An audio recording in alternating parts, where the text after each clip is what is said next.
morning mga lods. Gumagawa pala tayo mga lods ng isang kanta. Naway magustuhan ninyo. Pakinggan nyo na lang mga lods. Ito na po mga lods.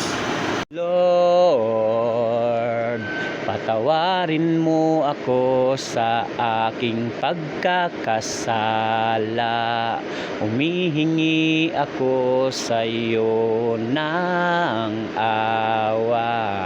Alam ko po, ako'y isang basahan lamang.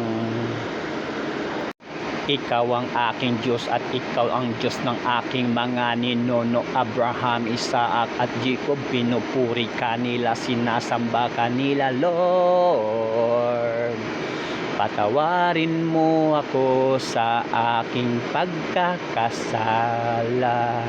Humihingi ako sa iyo